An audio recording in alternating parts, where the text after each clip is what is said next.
Shalom, selamat pagi seluruh sidang jemaat. Kita akan memulaikan ibadah kita pada pagi hari ini. Saya undang sidang jemaat untuk bangkit berdiri.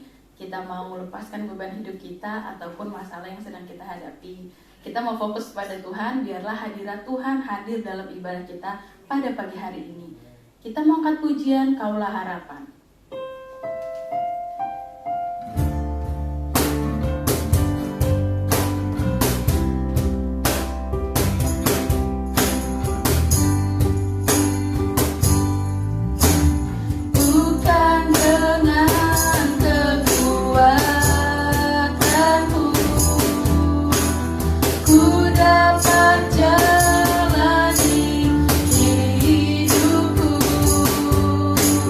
Tak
menyelesaikan dan percaya tidak mengurangi rasa sukacita kami. Tuhan, sebentar kami akan memulaikan ibadah kami, kiranya Tuhan pimpin ibadah ini dari awal, pertengahan hingga pada akhirnya. Berkati Tuhan kami para pelayan-Mu. Terima kasih Tuhan Yesus, kami memulai ibadah ini hanya di dalam nama Tuhan Yesus Kristus. Haleluya, amin. Amin. Shalom, ada sukacita, sedang jemaat semua. Kita mau memuji Tuhan dengan sukacita. Untuk itu kita akan pujian anggur baru tercurah di tempat ini.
Ganti pujian kita dengan oleh darah anak domba.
mendengarkan firman Tuhan, maka saya undang sidang jemaat untuk bangkit berdiri. Kita mau sungguh-sungguh untuk mendengarkan firman-Nya.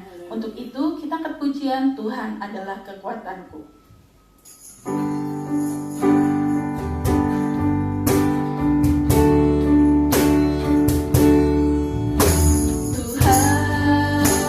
Adalah kekuatanku,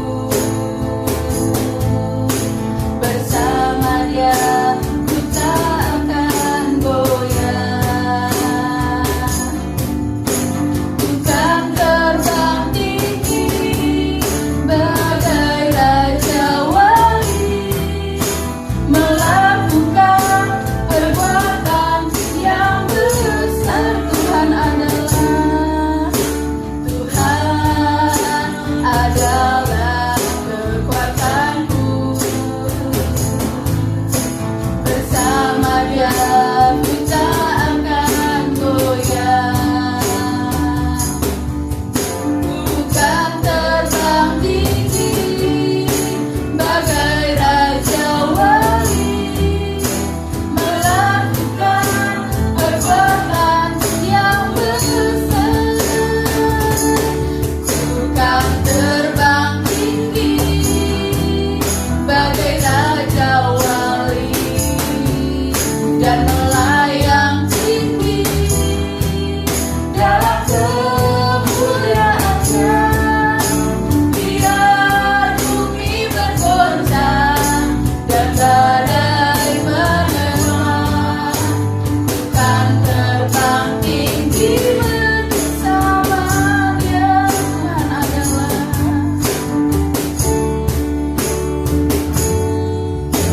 Tuhan adalah kekuatanku, bersama Dia ku tak akan goyah.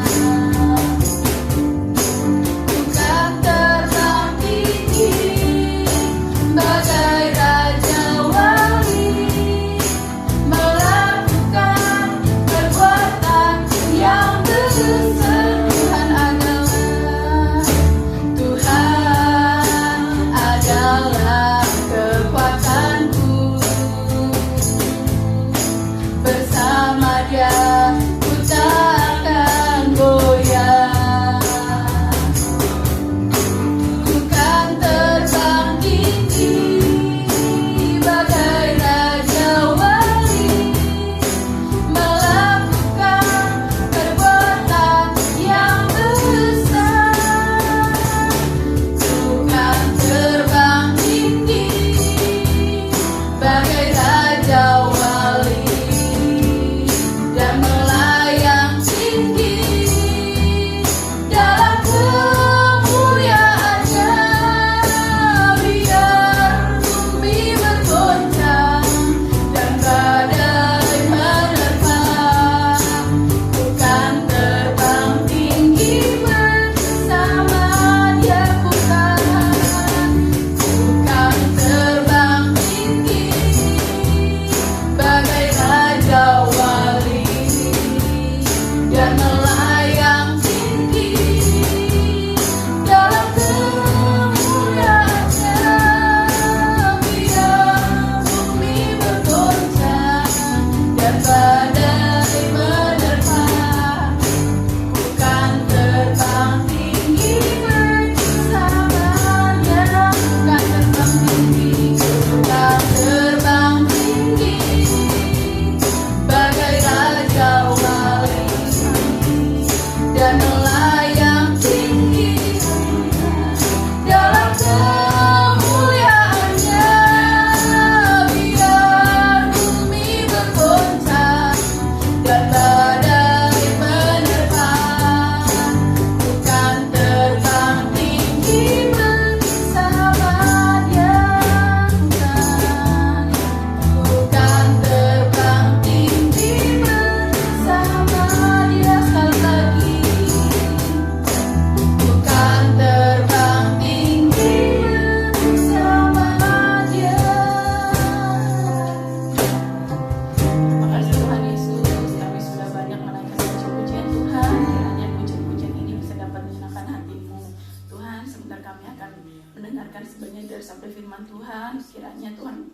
Berkati hamba-Mu yang akan meneguhkan firman-Mu. Terima kasih Tuhan Yesus, kami sambut firman-Mu hanya di dalam nama Tuhan Yesus Kristus. Haleluya, amin.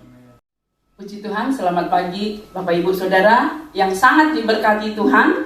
Kita sudah banyak memuji Tuhan, saatnya mendengar firman Tuhan. Namun sebelum firman Tuhan, akan ada kesaksian dulu dari Bapak William Kairupan, yang mana Tuhan sudah tolong istrinya selesai operasi yang menegangkan, namun Tuhan tolong. Kita lihat saja video kesaksiannya. Shalom saudara yang dikasih oleh cinta kasih Tuhan Yesus Kristus. Apa kabarnya?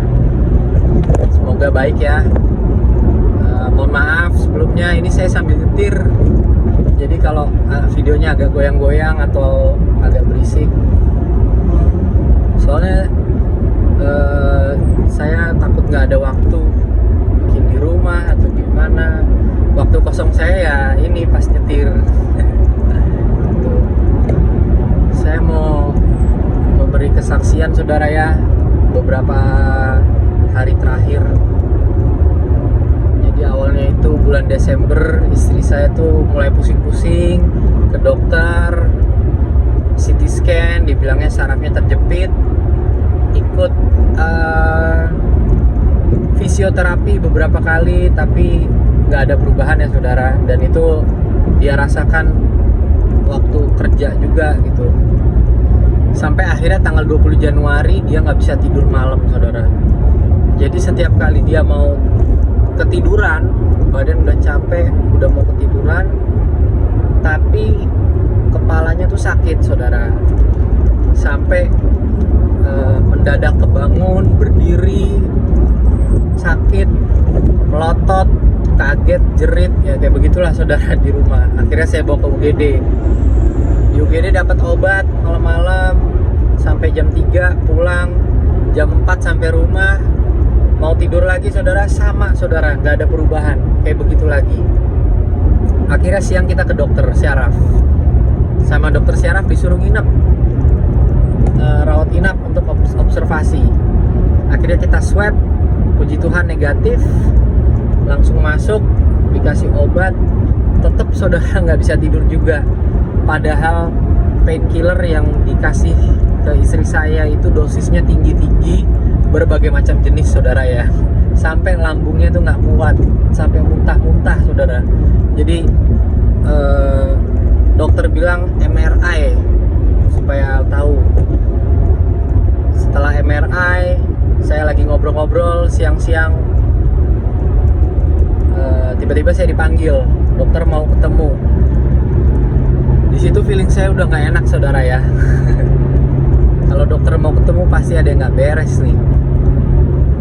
Saya ketemu dokter, dijelasin, ya ini saraf semuanya bagus ya Pak.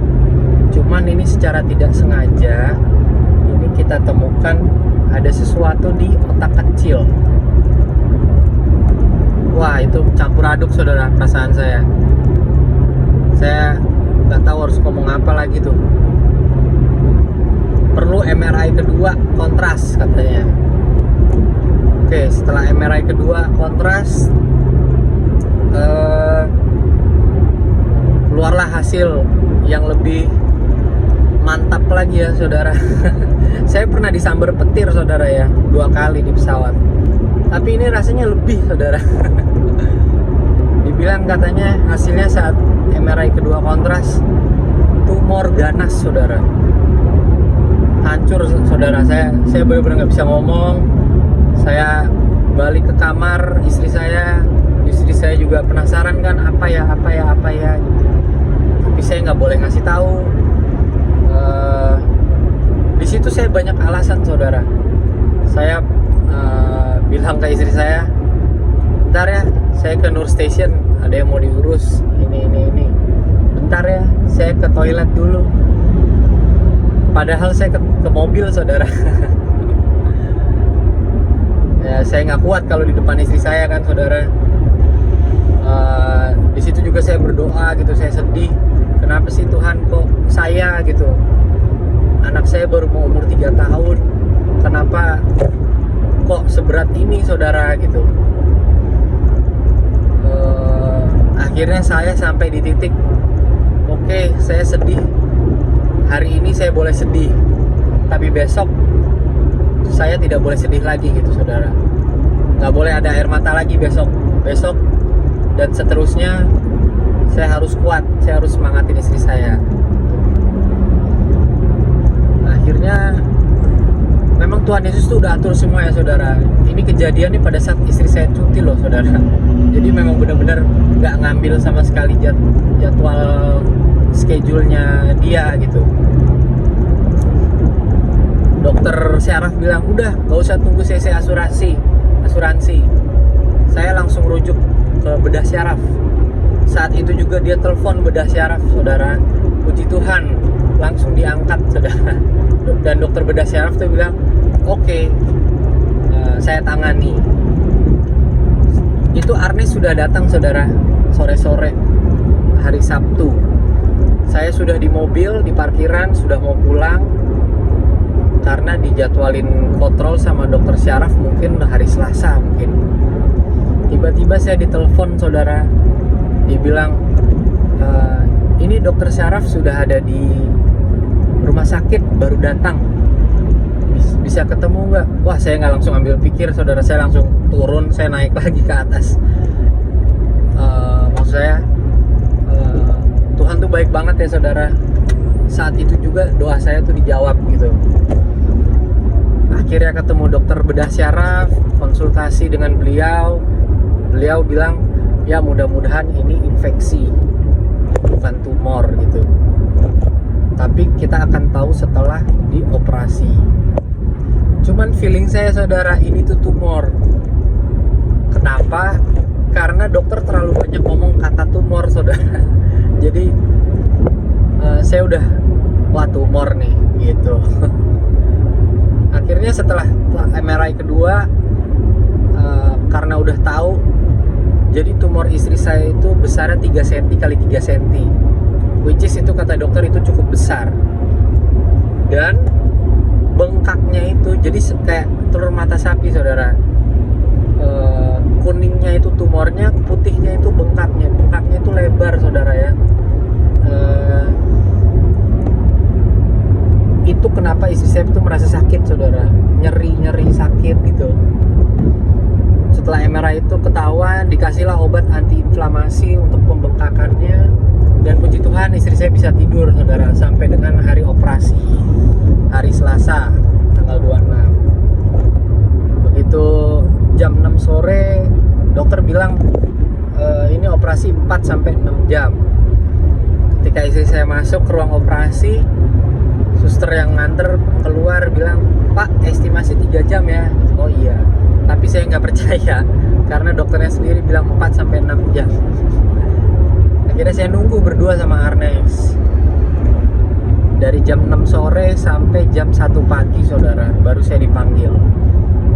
Ketemu dokternya langsung, dan di situ saya bisa lihat istri saya masih ditutup saudara ya di belakang, lagi finishing kata dokternya. Terus dokternya tuh bilang tumornya ini cukup besar, ini tumornya, dikasih lihat sama dia. Tumor kulit, lapisan yang ada di tumor itu yang paling luar lah, lapisan kulit itu sudah putih saudara ya, tipis artinya saudara, kayak ibaratnya saudara tiup balon mau meledak itu kan mengkilap. Nah kayak begitu saudara, pembuluh darah sudah kelihatan. Dokter bilang kalau tensi si ibu naik sedikit aja, ini bisa pecah pembuluh darahnya. Puji Tuhan badan ibu kuat, katanya gitu. Wah, saya langsung puji Tuhan dok.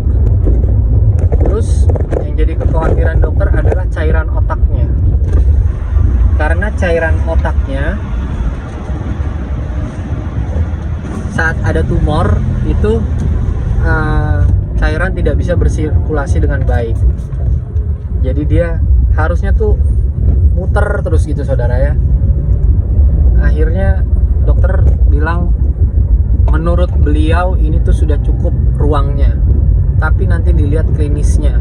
Kalau ada keluhan, mau nggak mau kita operasi lagi untuk pasang selang dari otak ke rongga perut gitu. Dan beliau bilang istri saya nanti langsung masuk ke ICU 2 hari saudara ya, sampai dia bisa betul-betul bernafas dengan dirinya sendiri karena masih pakai alat bantu nafas gitu saudara. Udah, saya urus admin, istri saya sudah dipindah ke ICU. Saya boleh lihat keajaiban Tuhan mulai satu-satu ya saudara muncul gitu. Istri saya nggak pakai alat bantu nafas saudara, puji Tuhan. Saya tanya susternya karena kan saya takut ya, sus ini kenapa boleh nggak pakai alat bantu nafas? Oh ya nggak apa-apa, si ibu sudah bisa sendiri kayak gitu, jadi nggak perlu. Oh gitu, oh puji Tuhan. Itu posisi istri saya sadar ya saudara, setengah sadar lah, minta minum, haus, tapi nggak boleh minum karena sebenarnya sudah ada selang sonde di hidungnya ke lambung. Cukup sedih sih saudara ngelihat bentuk istri saya yang banyak selang di kepala, ada selang hidung, selang kepala, ketengkoraknya, terus infus di bahu, pakai kateter. Ya sedih sih saya ngeliat istri saya gitu. Saya boleh pulang subuh-subuh, besok paginya saya balik lagi, jam 3 pagi saya pulang, jam 7 pagi udah ada lagi di rumah sakit saudara. Yang ketemu istri saya lagi sarapan, disuapin sama suster.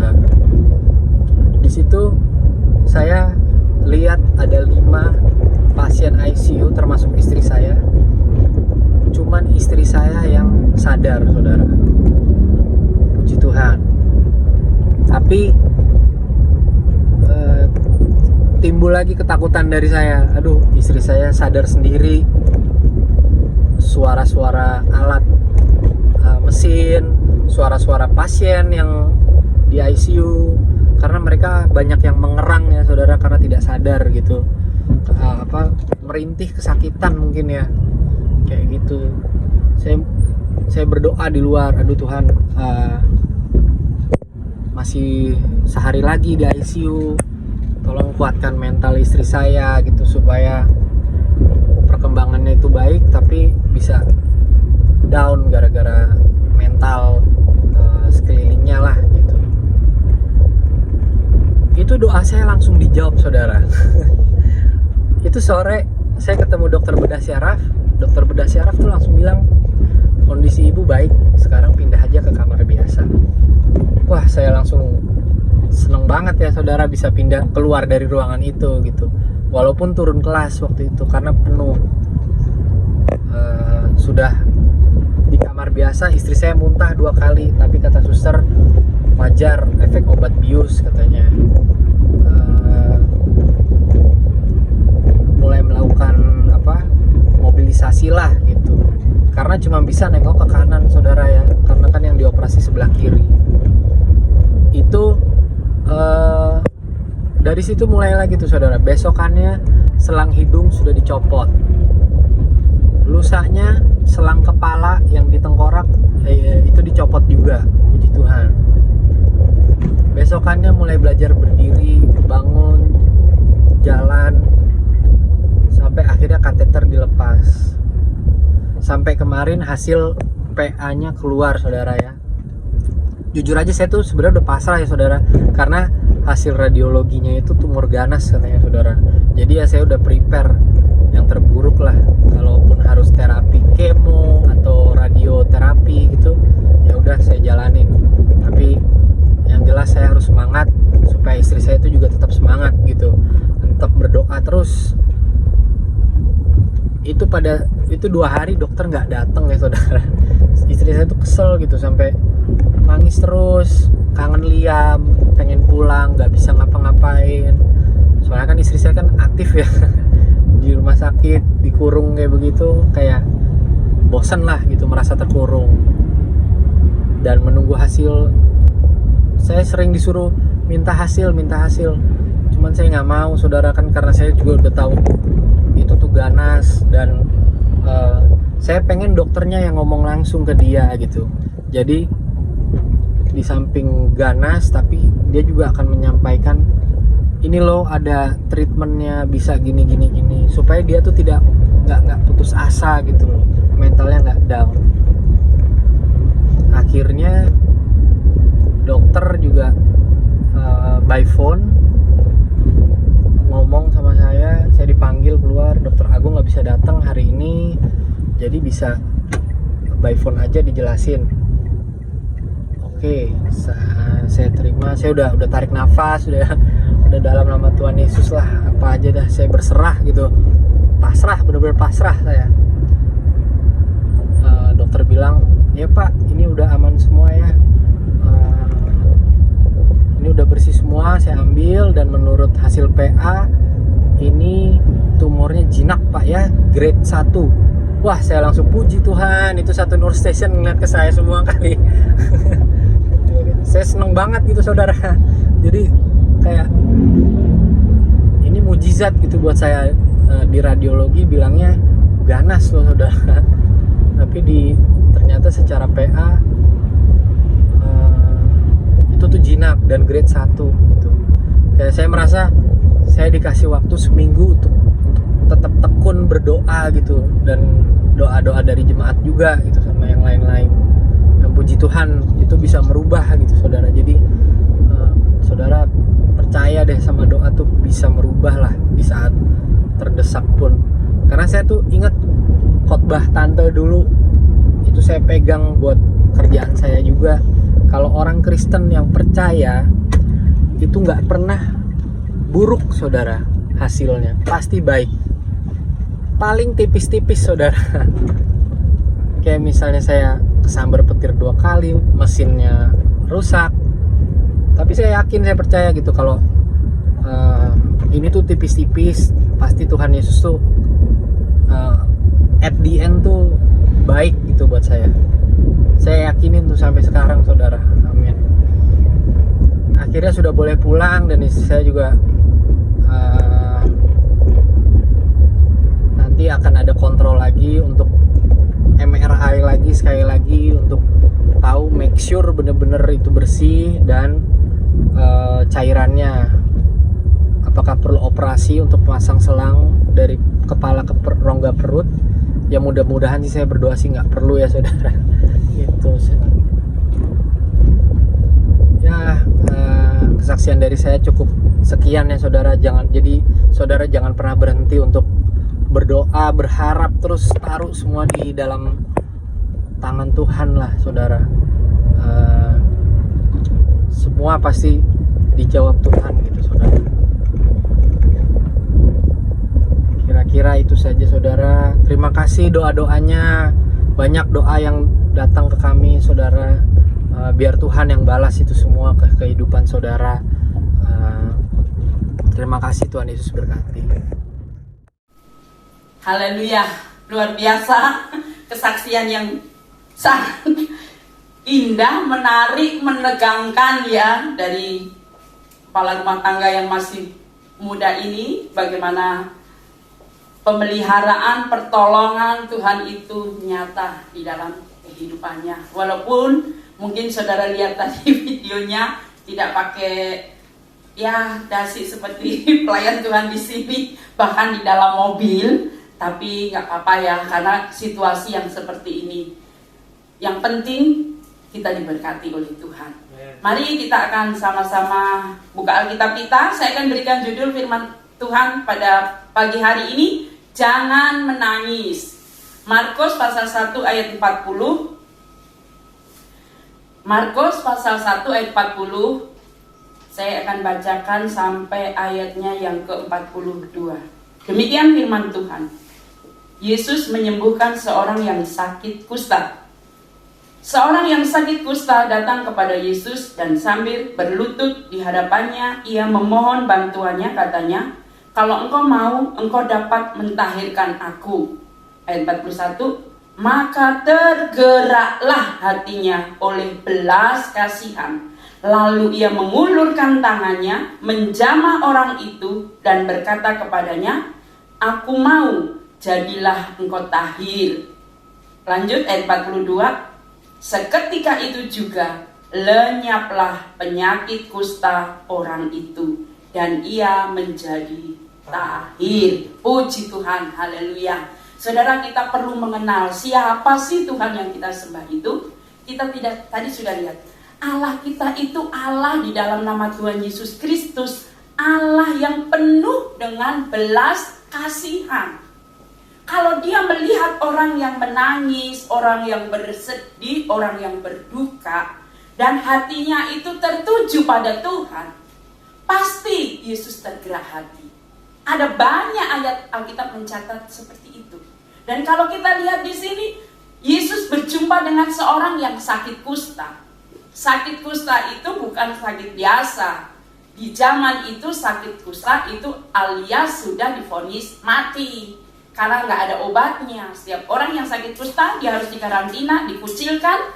Satu persatu anggota tubuhnya harus lepas. Dan itu sesuatu yang mengerikan, menjijikkan. Dan hidup sebagai orang kusta itu sangat tidak enak. Karena orang semua gak mau mendekat dia. Dianggap najis, dianggap dosa pada zaman itu. Nah, ketika orang kusta ini hatinya berseru kepada Tuhan, memohon bantuan, pertolongan kepada Tuhan, kalau Tuhan mau, aku pasti sembuh.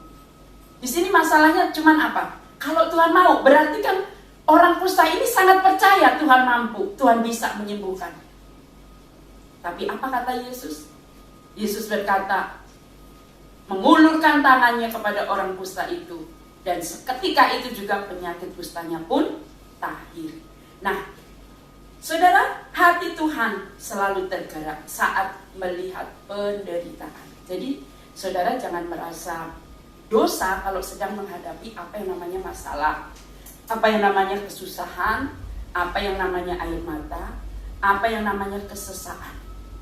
Asal hati kita, mata kita tertuju kepada Tuhan, hati Tuhan tergerak. Karena dalam Yesaya 57 ayat 15 katakan, sebab beginilah firman yang maha tinggi dan yang maha mulia, yang bersemayam untuk selamanya, dan yang maha kudus namanya.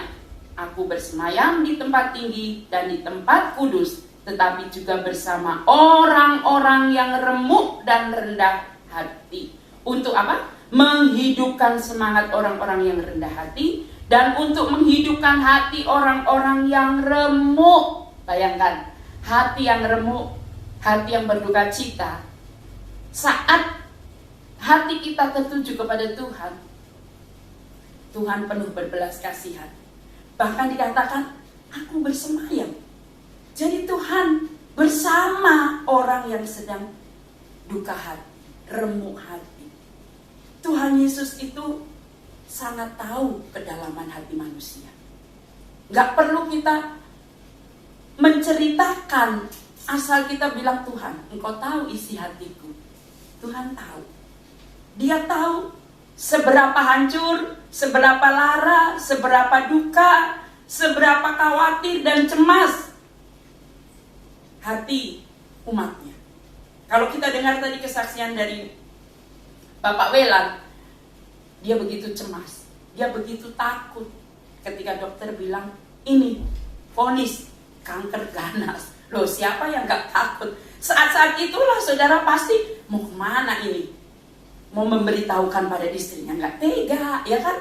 Tetapi ketika saya pertama mendengar ini dari Bapak Welan ini, saya hanya katakan, Tuhan pasti tolong. Tuhan pasti tolong. Walaupun banyak mungkin orang bilang, oh kalau dioperasi seperti itu, begini. Tapi saya dari awal katakan, Tuhan, Allah yang kita sembah itu dia melihat. Kalau kita berseru kepadanya, apalagi seorang kepala rumah tangga yang takut Tuhan, berseru, berdoa untuk istri dan anaknya. Firman Tuhan bilang, diberkati, didengar, dijawab doa seorang imam kepala rumah tangga. Nah, saudara, karena Tuhan kita itu gak tega. Jangan saudara pikir, oh yang remuk hati, yang nangis itu biasanya orang yang lemah. Siapa bilang?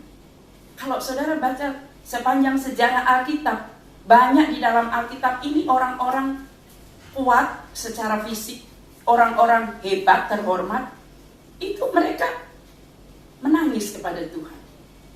Daud, dia menangis. Dia pernah katakan, air mataku membanjiri ranjangku sepanjang malam.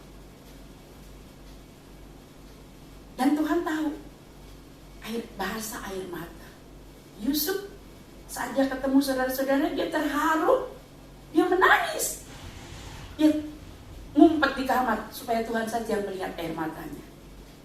Petrus saat dia ditegur Tuhan oleh ayam jantan, dia menangis, dia menyesal. Tuhan tahu bahasa air mata kita. Bahkan Ayub, dalam Ayub 16 ayat 16 katakan, mukaku merah karena menangis, dari bulu mataku ditudungi kelam pekat. Saudara, jangan malu menangis. Walaupun seorang bapak, seorang ibu, seorang muda, asal jangan kita menangis kepada manusia, ya, nanti malah ditertawakan. Menangis di hadapan Tuhan. Karena ada satu contoh di sini dalam Lukas 7 ayat 13. Dan ketika Tuhan melihat janda itu, tergeraklah hatinya oleh belas kasihan, lalu ia berkata kepadanya, jangan menangis. Perikop sebelumnya, kalau saudara baca ayat sebelumnya dari Lukas pasal 7, ada seorang ibu janda tinggal di Nain. Dia punya anak satu-satunya laki-laki, mati. Dan dia diusung mayatnya ke pekuburan untuk dikuburkan. Bagi seorang ibu janda punya anak satu laki-laki, itu adalah pupus pengharapan. Karena dia adalah masa depan ibu janda ini. Tempat bergantung ibu janda ini di masa tuanya. Tiba-tiba mati. Ibu janda ini bukan hanya sedih, air matanya mengalir, bukan karena susah kehilangan anak saja, tapi cemas, nanti masa depanku seperti apa. Jadi sepanjang jalan dia menangis. Nah, rombongan mayat ini ketemu Yesus. Wanita ini menghampiri Tuhan. Dan Yesus bilang apa ketika melihat air mata ibu ini? Ibu, jangan menangis. Nah, kalau Tuhan bilang jangan menangis, bukan berarti kita nggak boleh nangis. Tadi saya sudah kasih contoh kan? Bahkan dalam Pemazmur, air matamu kutampung di kirbatku. Jangan menangis itu Tuhan tidak menegaskan bahwa Tuhan campur tangan. Tuhan sanggup memberi harapan, menyelesaikan setiap keluh kesah, penderitaan yang membuat kita menangis. Tuhan tahu bahasa air mata kita. Dan Tuhan tidak menegaskan, aku pegang kendali atas hidupmu. Tidak ada satupun yang terjadi dalam kehidupan orang percaya itu di luar pengetahuan Tuhan. Tuhan pegang kendali. Nah, kalau Tuhan sudah pegang kendali, maka kita tidak perlu takut dan cemas. Dan buktinya, Tuhan kalau sudah bilang jangan nangis, itu artinya aku pegang kendali. Yesus akhirnya berkata kepada mayat itu apa? Hei orang muda, bangkit. Yesus berkata kepada mayat yang sudah diusung itu, bangkitlah. Seketika itu juga, bangkitlah orang muda itu. Dan berkata-kata, bukan hanya bangkit, ngomong. Bayangin, orang sudah mati, sudah diusung, tiba-tiba bangun, terus ngomong. Betapa senangnya hati ibu ini. Betul, selalu ada jawaban di dalam Yesus. Selalu ada harapan di dalam Yesus. Jadi kata, jangan menangis itu berarti Yesus, dia mau buktikan bahwa aku ini Allah yang berbelas kasihan. Justru ketika kita menangis, mari kita menangis di bawah kaki Tuhan. Karena Yesus Allah yang kita sembah, dia Allah yang penuh belas kasihan. Yang kedua, Yesus adalah Allah yang maha kuasa. Tidak ada masalah, penyakit yang tidak bisa disembuhkan, diselesaikan oleh Tuhan. Bagi manusia mungkin mustahil, gak mungkin. Tapi Lukas 1 ayat 37, bagi Allah tidak ada yang mustahil. Sebab itu saudaraku, berapa kali kita ketika datang masalah, kayak Pak Wilan tadi, tiba-tiba dengar vonis dokter, tiba-tiba harus masuk ruang operasi, itu kan sepertinya campur aduk di dalam hati. Terus berpikir, anak saya masih kecil gitu kan. Sudah berpikir jauh, nanti bagaimana kalau terjadi sesuatu. Tetapi saudaraku, Yesus, dia Allah yang penuh belas kasihan. Ketika seorang suami, seorang bapak berseru kepada Tuhan, Tuhan mendengar. Karena bagi Allah tidak ada yang mustahil. Bukan hanya bagi Allah, tapi bagi orang percaya. Markus 9 ayat 23. Kata Yesus, tidak ada yang mustahil bagi orang percaya. Jadi yang bilang itu Yesus. Kata Yesus, tidak ada yang mustahil bagi orang percaya. Asal kita percaya akan kuasa Tuhan, Dia sanggup melakukan perkara yang ajaib. Dia sanggup merubah air mata kita menjadi tari-tarian. Di dalam selanjutnya yang ketiga, saudara, arti kata jangan menangis ini adalah Tuhan tidak menegaskan di bumi ini ada banyak alasan manusia putus asa. Banyak alasan.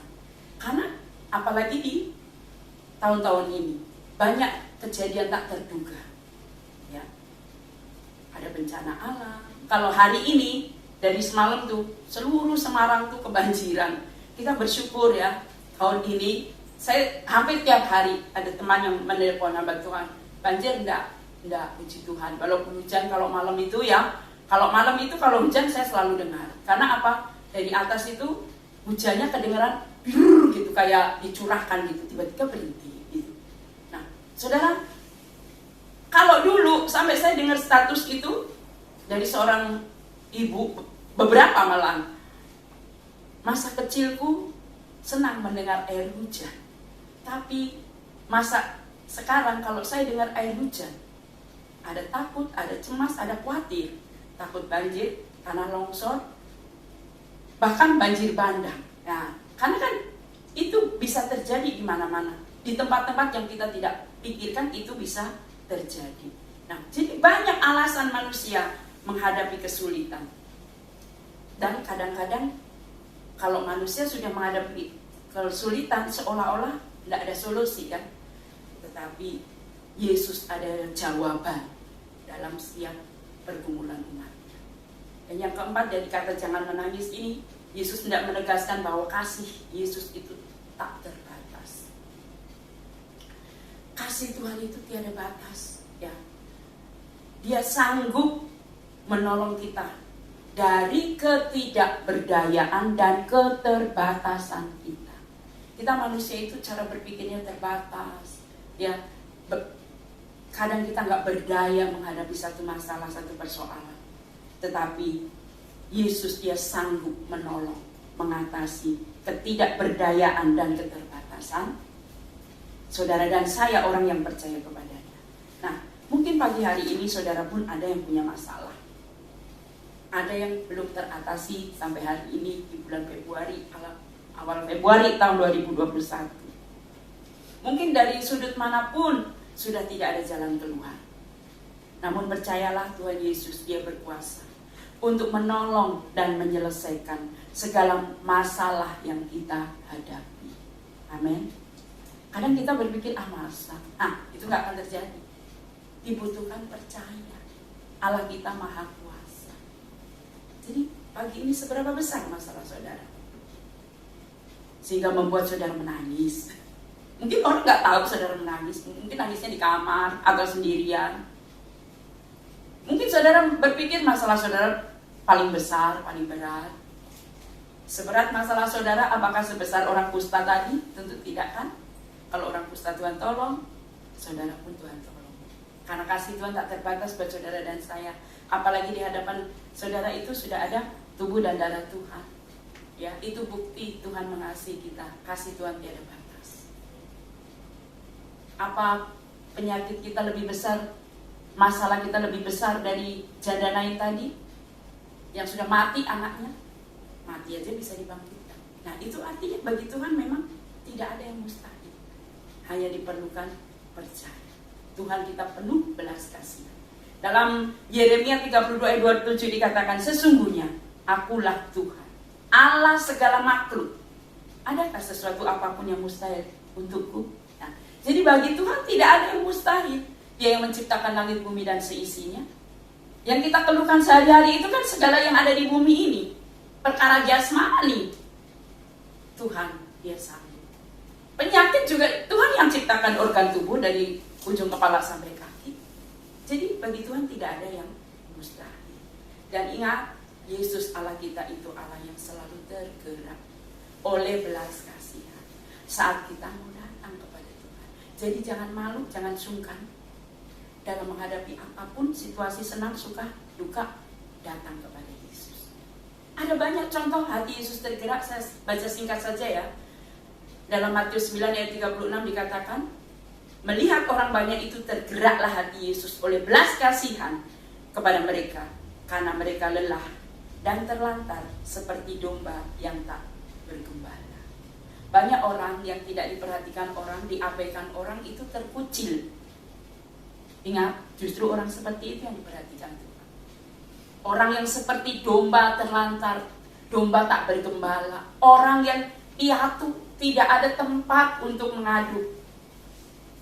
Yesus melihat dan tergerak untuk menolong. Jadi walaupun orang mungkin sedang meninggalkan saudara seolah-olah sendiri, karena saudara, biasanya orang ditinggalkan itu kan saat ada masalah. Kalau orang senang, itu semua orang datang. Tapi saat itulah Yesus peduli. Ada contoh juga di dalam Matius 14 ayat 14. Ketika Yesus mendarat, ia melihat orang banyak yang besar jumlahnya. Maka tergeraklah hatinya oleh belas kasihan kepada mereka, dan ia menyembuhkan mereka yang sakit. Yesus ini sebetulnya lelah. Dia pergi ke bukit untuk berdoa, menyendiri. Tetapi banyak orang mengikuti dia. Dan Yesus lihat mereka semua orang sakit, ada orang buta, orang lumpuh, berbagai macam orang butuh pertolongan. Yesus melihat orang seperti itu, selalu timbul tergeraklah hatinya. Dan Yesus menyembuhkan. Ada contoh lagi dalam Matius 20 ayat 34. Kalau di tadi setelah Yesus menyembuhkan orang-orang itu nggak langsung pulang karena hati udah gelap. Hati Yesus tergerak lagi loh. Mereka lapar, tergerak beri makan. Jadi kalau makan minum kita aja Tuhan perhatikan. Jadi jangan saudara pikir saat saudara lapar, nggak punya apa-apa, wah Tuhan nggak peduli. Tuhan tergerak untuk menolong. Masalahnya saat saudara lapar, saudara minta tolong sama Tuhan atau tidak, atau mengandalkan kekuatan sendiri. Dalam Matius 20 ayat 34, maka tergeraklah hati Yesus oleh belas kasihan, lalu menjamah mata mereka, dan seketika itu juga mereka melihat lalu mengikuti dia. Yesus juga pernah ketemu dua orang buta. Orang dua buta itu berteriak-teriak di pinggir jalan menuju kota Yeriko. Yesus, anak Daud, kasihanilah aku. Yesus paling gak tahan mendengar seruan orang yang minta tolong. Dan Alkitab mencatat seketika itu juga Tuhan menjamah mata dua orang buta itu dan bisa melihat. Orang buta itu kan bukan penyakit main-main, penyakit dari lahir. Mustahil untuk bisa disembuhkan. Apalagi zaman itu belum ada operasi mata. Tetapi Yesus bikin mujizat. Yang penting kita itu rindu untuk ditolong Tuhan atau tidak. Saat kita rindu, berseru, menangis, berteriak, berseru kepada Tuhan, Tuhan pasti tolong. Juga dalam Markus 8 ayat 1, pada waktu itu ada pula orang banyak di situ yang besar jumlahnya, dan karena mereka tidak mempunyai makanan, Yesus memanggil murid-muridnya dan berkata, hatiku tergerak oleh belas kasihan kepada orang banyak ini. Sudah 3 hari mereka mengikuti aku dan mereka tidak mempunyai makanan. Loh, berapa hari orang itu lapar aja Tuhan gitu. Rupanya orang yang mengikuti Yesus perhatikan, mereka udah 3 hari loh mengikuti saya dan mereka lapar. Sehingga 4.000 orang itu dikasih makan Tuhan. Tuhan tanya apa? Ada apa? Ada apa padamu? Ada 7 roti dan beberapa ikan. 7 roti dan beberapa ikan itu akhirnya Tuhan berkati cukup untuk 4.000 orang. Nah, saudara, kepada Maria Magdalena, ketika Maria Magdalena menangis di kubur, waktu Yesus dikubur, mayatnya hilang. Nah, pagi-pagi Maria Magdalena menangis di situ. Karena kita tahu Maria Magdalena ini seorang yang begitu cinta Tuhan. Dari penyalipannya, dari dianiaya sampai di atas kayu salib, dikubur, dia orang pertama yang menjumpai mayat Yesus. Apakah Yesus diam saja melihat air mata Maria Magdalena? Kita mencatat dalam Yohanes 20:15, kata Yesus kepadanya, "Ibu, mengapa engkau menangis?" Apa Yesus nggak tahu kalau Maria Magdalena ini nangisin karena mayat Yesus hilang? Dia Tuhan, dia pasti tahu. Tapi perkataan "Ibu, mengapa engkau menangis" itu bukan berarti jangan nangis, ya, tetapi Yesus tahu apa yang menjadi kecemasan Maria Magdalena, sehingga Tuhan tunjukkan tangannya yang berlubang paku kepada murid-murid yang lain. Berkali-kali Yesus menunjukkan diri kepada murid-murid. Nah, juga pada pagi hari ini, percayalah, Dia Allah yang Maha Tahu. Kalau hari-hari ini banyak orang menangis, ya, entah itu menangis karena kehilangan keluarga, karena bencana, karena corona, ada yang kehilangan pekerjaan, ya, banyak air mata, sedih. Gereja-gereja juga sedih, nggak bisa seperti dulu, bisa bikin acara, bisa ibadah bersama, bisa kumpul bersama, makan bersama. Tapi Yesus berkata pagi hari ini pada semua kita, jemaat Tuhan, jangan menangis, karena Tuhan pegang kendali atas kehidupan kita semua. Tuhan yang akan selesaikan sengsara kita, Tuhan yang menghitungnya. Tuhan, Dia Allah yang Maha Tahu, Dia yang sanggup menghapus air mata kita. Puji Tuhan, firman Tuhan tidak saya panjangkan, ialah pada pagi hari ini kita mau siapkan hati kita untuk makan minum tubuh dan darah Tuhan. Sebelumnya kita akan berdoa dulu buat firman Tuhan pagi ini. Terima kasih Tuhan buat firman-Mu. Kalau Engkau Allah yang Maha Kuasa, Allah yang Maha Tahu, Allah yang Maha Peduli, Allah yang selalu tergerak melihat